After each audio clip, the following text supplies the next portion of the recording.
Hello friends, ഞാനിന്ന് ടൊറോണ്ടോയിലേക്ക് പോകാൻ വേണ്ടിയിട്ട് ഇറങ്ങിയതാണ്. ഇന്ന് എന്നല്ല, ഞാൻ അധികം ഈവനിങ് ഇവിടെ വന്നിട്ട് ടൊറോണ്ടോ ലേക്കിൻ്റെ അവിടെ അങ്ങനെ പോയിരിക്കും. നല്ല രസമാണ്, നല്ല വൈബുള്ളൊരു സ്ഥലമാണ്. അപ്പോൾ ഇതാണ് ഞങ്ങൾ ഇപ്പോൾ താമസിക്കുന്ന അപ്പാർട്ട്മെൻറ്റ്. ഇതുപോലുള്ള 3 അപ്പാർട്ട്മെൻറ്റ്സ് അങ്ങനെ നിരന്ന് കിടക്കുന്നുണ്ട് കേട്ടോ. അപ്പോൾ നല്ല ഭംഗിയാണ് കാണാനത്, 3 ഒരുപോലെ ഇങ്ങനെ കാണുമ്പോൾ. അപ്പോൾ അതിൻ്റെ 2 ഇടയിൽ കൂടെയാണ് ഞങ്ങൾ അപ്പാർട്ട്മെൻറ്റിനുള്ള പാർക്കിംഗ് എടുക്കുന്നത്. അതിലിങ്ങനെ നടന്ന് പോകാനുണ്ട്, ഇത്തിരി ഇങ്ങനെ നടന്ന് പോകാനുണ്ട്. കാരണം 2 അപ്പാർട്ട്മെൻറ്റിൻ്റെ ഇങ്ങനെ ബാക്കൊക്കെ കുറച്ച് നീളം ഉള്ള അപ്പാർട്ട്മെൻറ്റ്സാണ്. അപ്പോൾ കുറച്ച് ദൂരം ഇങ്ങനെ നടക്കാനുണ്ട്. നടന്ന് കഴിഞ്ഞാൽ നമ്മൾ പാർക്കിംഗ് എത്തും. പാർക്കിംഗ് എത്തിക്കഴിഞ്ഞാൽ പാർക്കിങ്ങിൻ്റെ അപ്പുറത്താണ് നമ്മൾ ലേക്ക് എടുക്കുന്നത്. ഇപ്പോൾ ഇതേ നമ്മൾ ജസ്റ്റ് പാർക്കിംഗ് എത്തി. പാർക്കിങ്ങിൻ്റെ ബാക്കിൽ, എല്ലാ അപ്പാർട്ട്മെൻറ്റിൻ്റെ ബാക്കിൽ ഇതുപോലെ പുൽമേടുകൾ ഉണ്ടാവും. അതായത് ഇങ്ങനെ ഈവനിങ് ഒക്കെ പോയിരിക്കാനും ഒക്കെ പറ്റിയത്. അതും ഈ ക്ലൈമറ്റിലേ പറ്റുള്ളൂ കേട്ടോ. ഇവിടെ വിൻ്ററിൽ അങ്ങനെയൊന്നും പറ്റില്ല എന്നാണ് പറയണത്. കാരണം അത്രയും മഞ്ഞൊക്കെ ആയിരിക്കുമല്ലോ. അപ്പോൾ ഇപ്പോൾ സമ്മറാണ്, പിന്നെ ഇന്ന് വീക്കെൻഡുമാണ്. അതുകൊണ്ട് കുറച്ച് പേരൊക്കെ ഇങ്ങനെ പുറത്തിരിക്കുന്നുണ്ട്, ഫ്രണ്ട്സൊക്കെ ആയിട്ട് ഇങ്ങനെ മീറ്റ് ചെയ്ത് അവരിങ്ങനെ ഗ്രിൽ ചിക്കനും അതും ഇതൊക്കെ ഉണ്ടാക്കിയിട്ട് നല്ല ചില്ല് ചെയ്ത് കൂടുന്നുണ്ട്. അപ്പോൾ ഇങ്ങനെ ഒരു ഗേറ്റ് ഉണ്ടാവും ബാക്കിൽ. ആ ഗേറ്റ് ഇങ്ങനെ ഓപ്പൺ ആക്കിയാൽ നമുക്കിങ്ങനെ റോഡിലേക്ക് കിടക്കാം. അപ്പോൾ റോഡിൻ്റെ അപ്പുറത്തെ സൈഡിൽ നമുക്ക് ലേക്ക് കാണുന്നുണ്ടല്ലോ അല്ലേ. അവിടെ ഒരു ബ്രിഡ്ജ് ഉണ്ട്. ആ ബ്രിഡ്ജ് എന്തിനാന്ന് വെച്ചാൽ നമ്മൾ ഈ റോഡിലൂടെ പോകുമ്പോൾ നന്നായിട്ട് ശ്രദ്ധിക്കണം. കാരണം എപ്പോഴും സൈക്കിളുകാർ ഇങ്ങനെ വന്നുകൊണ്ടിരിക്കും. അത് ഭയങ്കര സ്പീഡിലാണ് വരിക. അപ്പോൾ നമ്മൾ ശരിക്കും ഒരു സൈഡ് കീപ്പ് ചെയ്തിട്ട് തന്നെ പോകണം, അതല്ലെങ്കിൽ അവർ ഇടിച്ച് തെറിപ്പിക്കും. അപ്പം അങ്ങനെ നടന്നുകൊണ്ടിരിക്കുകയാണ് ഞാൻ. അപ്പോൾ കുറച്ച് കഴിഞ്ഞാൽ ആ ബ്രിഡ്ജിലേക്ക് കയറാനുള്ളൊരു വഴിയുണ്ട് അവിടെ. അപ്പോൾ അത് കൂടെ അങ്ങോട്ട് മൂവ് ചെയ്താൽ ബ്രിഡ്ജിലേക്ക് കയറുകയും ചെയ്യുക. അത് കണ്ടോ സൈക്ലിങ്ങുകാർ വരുന്നത്. അപ്പോൾ നമ്മൾ പതുക്കെ നമുക്ക് ആ ബ്രിഡ്ജിലേക്ക് അങ്ങോട്ട് കയറാം. അതല്ലെങ്കിൽ ചിലപ്പോൾ ഇതിലിങ്ങനെ നടന്നാൽ, ക്യാമറയും പിടിച്ച് നടക്കുമ്പോൾ ചിലപ്പോൾ പണി കിട്ടും. അപ്പോൾ ഇതാ കണ്ടോ, ഈ വഴി കൂടെ ജസ്റ്റ് ഒരു ഷോർട്ട് കട്ടാണിത് ബ്രിഡ്ജിലേക്ക് കയറാനുള്ള. അപ്പോൾ ഇതിലൂടെ ഇങ്ങനെ നടന്നിട്ട് ഞാൻ ആ ബ്രിഡ്ജിലേക്ക് കയറാനുള്ള പ്ലാനിലാണ്. നമ്മൾ സേഫായിട്ട് നടക്കാം. ഈ ബ്രിഡ്ജിൻ്റെ അടുത്തേക്ക് വന്നു കഴിഞ്ഞാൽ നമുക്ക് ശരിക്കും ആ ലേക്ക് വ്യൂ ഒക്കെ കാണാം കേട്ടോ. അവിടെ എപ്പോഴും അരയന്നങ്ങളും അതേപോലെ താറാവ്, പിന്നെ താറാവിൻ്റെ കുറച്ച് വലിയൊരു ടൈപ്പില്ലേ, ഗൂസ് എന്ന് പറഞ്ഞിട്ട്, അതും ഉണ്ടാവാറുണ്ട് കേട്ടോ. പക്ഷെ ഇന്ന് നിർഭാഗ്യവശാൽ അതൊന്നും ഇല്ല എന്ന് തോന്നുന്നു, ഒന്നും കാണാനില്ല. സാധാരണ ഞാൻ എന്ന് വരുമ്പോഴും ഇവിടെ ഉണ്ടാവാറുണ്ട് അരയന്നങ്ങളൊക്കെ. നല്ല ഭംഗിയാണ് കാണാൻ. പക്ഷെ ഇന്നില്ല കേട്ടോ. ഇന്നിപ്പോൾ ഞാൻ വീഡിയോ എടുത്തപ്പോൾ അതൊന്നും കാണാനില്ല. ഓക്കെ, എനിവേ നമുക്കിങ്ങനെ പോകുമ്പോൾ കാണുമെന്ന് നോക്കാം. അപ്പോൾ ഇതിൻ്റെ 2 സൈഡ് കൊണ്ട് ഇത് ഒരുപാട് വൈഡ് ഏരിയയാണ്. അപ്പോൾ ഞാനിന്ന് ലെഫ്റ്റ് സൈഡിലേക്ക് പോകാമെന്ന് ഓർത്തു. അങ്ങനെ ഇങ്ങോട്ട് നടന്നു നീങ്ങി. അപ്പോൾ കൂട്ടത്തിൽ ഒരാളങ്ങ് നടന്നു വരുന്നുണ്ടായിരുന്നു. അവരുടെ കൂടെ അവരുടെ ഒരു പട്ടിയുണ്ട്. ഇവിടെ നമ്മുടെ കുട്ടികളെ കെയർ ചെയ്യുന്നതിനേക്കാളും കൂടുതൽ ഇവർ പട്ടികളെ കൊണ്ടെടുക്കും കേട്ടോ. എല്ലാവരുടെ കയ്യിലുണ്ടാവും, അധികം ആൾക്കാരുടെ കയ്യിലുണ്ടാവും ഇവിടെ. അവരൊരു സെക്യൂരിറ്റിക്ക് വേണ്ടിയിട്ടൊന്നും അല്ല കേട്ടോ, വെറുതെ ഒരു എൻ്റർടൈൻമെൻറ്റിന് വേണ്ടിയിട്ട്, സ്നേഹിക്കാൻ വേണ്ടിയിട്ടൊക്കെ കൊണ്ടെടുക്കുന്നതാണ്. കാണുമ്പോൾ നമുക്ക് തന്നെ ഒരു അതിശയം തോന്നും അവർ കൊഞ്ചിപ്പിക്കുന്നതും. നമ്മൾ മക്കളെ പോലും അങ്ങനെ കെയർ ചെയ്യില്ല എന്നൊക്കെ തോന്നിപ്പോവും. അപ്പോൾ അത് കഴിഞ്ഞ് ആ ബ്രിഡ്ജ് കഴിഞ്ഞ് നമ്മൾ എത്തുന്നത് ഇങ്ങനെ ഒരു ഓപ്പൺ ഏരിയയിലേക്കാണ്. ഇവിടെ ഈ കാണുന്നത് ടൗൺ ഹൗസ് എന്നാണ് ഇതിന് ഇവിടെ എല്ലാവരും പറയുന്നത്. ടൗൺ ഹൗസ് എന്ന് പറഞ്ഞാൽ ഒരു സ്പേസ് ഇല്ലാണ്ട് ഇങ്ങനെ എന്താ പറയുക, വാളുകൾ കൊണ്ട് മാത്രം വീടുകൾ ഇങ്ങനെ ബന്ധിപ്പിച്ച് വെച്ചത്. ഇതെല്ലാം ഇൻഡിവിജ്വലായിട്ടുള്ള ഓരോരുത്തരുടെ വീടാണ്. പക്ഷേ ഒന്നിനും ഒരു ഇടയിൽ ഗ്യാപ്പ് ഉണ്ടാവില്ല. പിന്നെ ആളുകളിങ്ങനെ ജോഗിങ്ങിനും അതേപോലെ സൈക്ലിങ്ങും, പിന്നെ ഈവനിങ് ആകുമ്പോൾ അവരുടെ പെറ്റ്സിനെ, അതായത് നായ്ക്കളെയും കൊണ്ടിങ്ങനെ പുറത്തിറങ്ങും. അവർക്കൊരു ചില്ലൗട്ടായിട്ട് അങ്ങനെയൊക്കെ ആയിട്ട് ഇങ്ങനെ ഇതവിടെ കാണുന്നുണ്ടോ. ഇത് അയൽപക്കക്കാരാന്നാണ് തോന്നുന്നത്.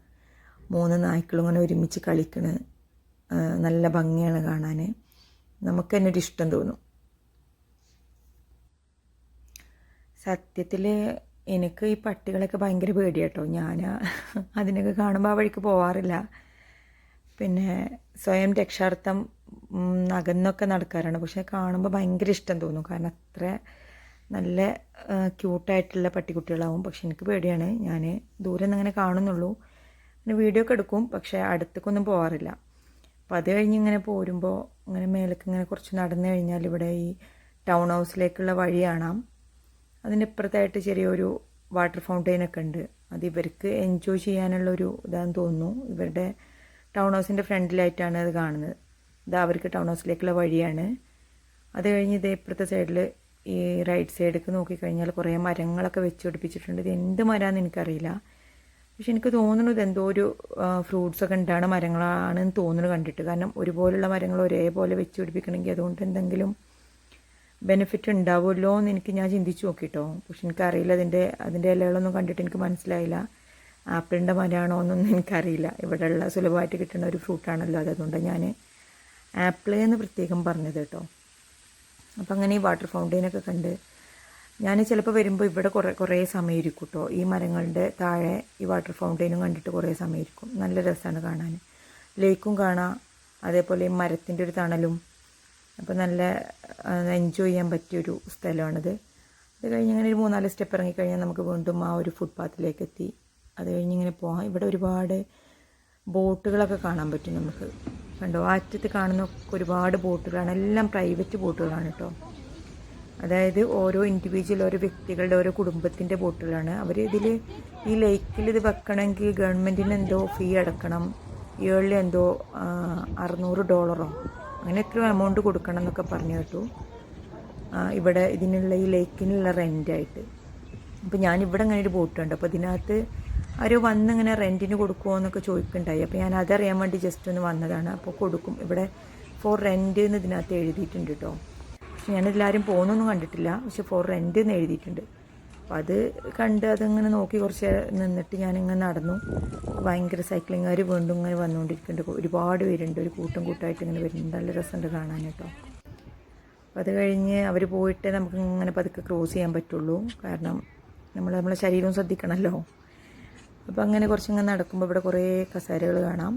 നല്ല ഇരിപ്പിടങ്ങളാണ് കേട്ടോ. ഒരു ഫൈബർ ചെയറുകളാണെങ്കിലും അതിൻ്റെ ഇടയിൽ മരത്തിൻ്റെതും അതുപോലെ കല്ലിൻ്റെതുമായിട്ടുള്ള ഒരുപാട് ഇരിപ്പിടങ്ങളുണ്ട്. പക്ഷെ അതിലൊക്കെ ഒരു സന്തോഷമായിട്ട് തോന്നുന്നത് എന്താണെന്ന് വെച്ചാൽ ഒരുപാട് പ്രായമായ കപ്പിൾസ് വരെ ഇവിടെ വന്നിരുന്നിട്ട് അവരുടെ ലൈഫ് ഇങ്ങനെ എൻജോയ് ചെയ്യുന്നത് കാണാം. നമ്മളാണെങ്കിൽ അതൊക്കെ യങ് ആയിട്ടുള്ളവർ മാത്രമേ ചെയ്യുള്ളൂ അല്ലേ. നമ്മുടെ നാട്ടിൽ കുറവാണ് കാണുന്നത്. പിന്നെ പ്രായമായാലും ഇങ്ങനെ ഔട്ടിങ്ങിനൊക്കെ പോകുന്നതും ഭാര്യയും ഭർത്താവും നമ്മൾ ഒരുമിച്ച് പോയി ഇങ്ങനെ ഇരിക്കുന്നതൊക്കെ വളരെ റെയറായിട്ടുള്ള കേസാണ്. പക്ഷെ ഇവിടെ വരുമ്പോൾ അതെനിക്ക് ഭയങ്കര സന്തോഷം തോന്നി കണ്ടപ്പോൾ. എത്ര പ്രായമായാലും അവരവരുടെ ഭാര്യയും ഭർത്താവുമായിട്ട് ഒരുമിച്ച് അവരുടെ ജീവിതം അവർ ആസ്വദിക്കുന്നുണ്ട് എന്ന് മനസ്സിലാക്കാൻ പറ്റി. നല്ല ഇഷ്ടം തോന്നി അത് കണ്ടപ്പോൾ കേട്ടോ. പിന്നെ ഇവിടെ ഞാൻ വരുമ്പോൾ കൂടുതലായിട്ടും കാണുന്നത് അധികം ആൾക്കാരും ബുക്കായിട്ട് വന്നിട്ട് ഭയങ്കര റീഡ് ചെയ്യുന്നത് കാണാം. ഭയങ്കര ഒരു കാം അറ്റ്മോസ്ഫിയർ അല്ലേ. അപ്പോൾ ഇരുന്നിട്ട് ഇങ്ങനെ റീഡ് ചെയ്യുന്നത് കാണാം. അപ്പോൾ ഞാൻ അധികവും അനിയൻ്റെ മോനെയും കൊണ്ടുവരിക. അപ്പോൾ പിന്നെ ഇവിടെ കൂടുതൽ ഇരിക്കാറില്ല. അവർ ശല്യം ചെയ്യുന്ന ഓർത്തിട്ട് കുറച്ച് ആൾക്കൂട്ടം കണ്ടു. അപ്പോൾ അത് എന്താണെന്നറിയാൻ വേണ്ടിയിട്ട് അവിടെ ഇരുന്നു ഞാൻ കേട്ടോ. ഈ സീറ്റിൽ ഇങ്ങനെ കുറച്ച് സമയം ഇരുന്നു. അപ്പോൾ അവരുടെ സംസാരമൊക്കെ ഇങ്ങനെ പതുക്കെ ശ്രദ്ധിച്ചപ്പോൾ മനസ്സിലായത് അവർ ഒരു ബോട്ട് വെയിറ്റ് ചെയ്യണം. അവർ ഒന്നിച്ചൊരു ബോട്ട് ഇതേപോലെ ബുക്ക് ചെയ്തിട്ട് അതിന് വേണ്ടിയിട്ട് ഇങ്ങനെ വെയിറ്റ് ചെയ്യണം. അപ്പോൾ ഞാനിങ്ങനെ കുറച്ച് ഫ്രണ്ടിലേക്ക് മാറി ലേക്കിൻ്റെ വ്യൂവിൽ വന്നിരിക്കാമെന്ന് ഓർത്ത് ഇവിടെ വന്നിരുന്നു. അപ്പോൾ ഇങ്ങനെ ശ്രദ്ധിച്ചപ്പോഴാണ് ഒരു കാര്യം പിടികിട്ടിയത്. അവിടെ ഒരു ബോട്ട് വന്ന് നിർത്തിയിട്ടുണ്ട്. അതിലൊരുപാട് പേരുണ്ട്. അവരിങ്ങനെ ഇതേപോലെ ഫ്രണ്ട്സിൻ്റെ ഒക്കെ കൂടെ പുറത്ത് പോയിട്ട് ഇങ്ങനെ ഉൾക്കടലിലൊക്കെ പോയിട്ട്, കടലല്ല കേട്ടോ, ഇത് ലേക്കാണ്. പക്ഷെ നമുക്കിങ്ങനെ ദൂരം കാണുമ്പോൾ കടലായിട്ട് തോന്നും, പക്ഷെ കടലല്ല ഇത്. അപ്പം അങ്ങനെ ഉള്ളിൽ പോയിട്ട് വരുന്നതാണ്. ഇത് കണ്ടോ, ഒരുപാട് സുന്ദരികളും സുന്ദരന്മാരും ഒക്കെ അങ്ങനെ ഇറങ്ങി വരുന്നുണ്ട്. അപ്പോൾ അതിങ്ങനെ കുറച്ച് സമയം കണ്ടു നിന്നു ഞാനവിടെ. പിന്നെ കൂടുതൽ സമയം ഞാനത് ഷൂട്ട് ചെയ്തിട്ടില്ല.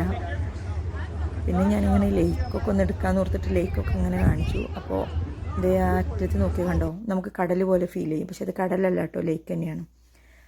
അപ്പോൾ ആ വീഡിയോ കൂടുതൽ സമയം ഞാൻ പകർത്താൻ നിന്നില്ല. ജസ്റ്റ് ഒന്ന് കാണിച്ചിട്ട് ഇങ്ങനെ വീണ്ടും നടക്കാമെന്ന് ഓർത്തു. അപ്പോൾ തിരിച്ച് വരികയാണ്. ഇപ്പോൾ തിരിച്ച് അപ്പാർട്ട്മെൻറ്റിലേക്ക് തന്നെ പോവാണ്. അപ്പോൾ വന്ന വഴി പോവാണ്ട് ഞാൻ ഈ പിന്നെ ടൗൺ ഹൗസിൻ്റെ വഴി തന്നെ ഇങ്ങനെ ഇറങ്ങാമെന്ന് ഓർത്തു. ഇതിൽ നല്ലൊരു വ്യൂ ആണ് കാണാൻ. അപ്പോൾ അതിലിങ്ങനെ നടന്നുകൊണ്ടിരിക്കണം. അപ്പോൾ നല്ല കാറ്റുണ്ട് കേട്ടോ. ഒന്ന് തണുപ്പുണ്ട് അത്യാവശ്യം. ഞാൻ സെറ്റ് ഇട്ടിട്ടുണ്ട്. കൂടുതൽ ഈ കാറ്റടിക്കുന്നതുകൊണ്ട് ഭയങ്കര തണുപ്പ് ഫീൽ ചെയ്യാം. നല്ല കാറ്റുണ്ട്. ഇതിപ്പോൾ ഇങ്ങനെ കാണുന്നേക്കാളും ശക്തിയിൽ കാറ്റുണ്ടെന്നാണ് എനിക്ക് തോന്നുന്നത് കേട്ടോ, അങ്ങനെ ഫീൽ ചെയ്യുന്നത്. അപ്പോൾ ഇതിങ്ങനെ വലിയൊരു അപ്പാർട്ട്മെൻറ്റിൻ്റെ ഒരു സൈഡിൽ കൂടെ ഇങ്ങനെ പോവുകയാണ്. അപ്പാർട്ട്മെൻറ്റും പിന്നെ ടൗൺ ഹൗസും കൂടെ കൂടിയൊരു സ്ഥലമാണ് ഇത്. ഇവർ ഈ വലിയ അപ്പാർട്ട്മെൻറ്റിന് കൊണ്ടമേനി എന്നാണ് പറയുക. ഭയങ്കര എല്ലാ ഫെസിലിറ്റിയുള്ള ഒരു അപ്പാർട്ട്മെൻറ്റാണ്. ഇപ്പോൾ പൂളുകളും അത് മറ്റെല്ലാ ഫെസിലിറ്റിയും ഉണ്ടാവും. അപ്പോൾ അത് കഴിഞ്ഞ് ഇങ്ങനെ മെയിൻ റോഡിലേക്ക് കയറി ഞാൻ ഫ്രണ്ടിൽ കൂടെ അങ്ങനെ പോന്നിട്ട് ഇങ്ങനെ നേരെ നമ്മുടെ അപ്പാർട്ട്മെൻറ്റിൻ്റെ അടുത്ത് എത്താനായി. അപ്പോൾ ഇന്ന് കുറച്ച് സമയം അവിടെ ചിൽ ഔട്ട് ചെയ്തു. നല്ല രസമായിരുന്നു. ഒരുപാട് എൻജോയ് ചെയ്തു. മനസ്സിന് ഭയങ്കര ശാന്തത തോന്നി. എല്ലാം കഴിഞ്ഞ് അപ്പാർട്ട്മെൻറ്റിലേക്ക് തന്നെ തിരിച്ച് കയറി.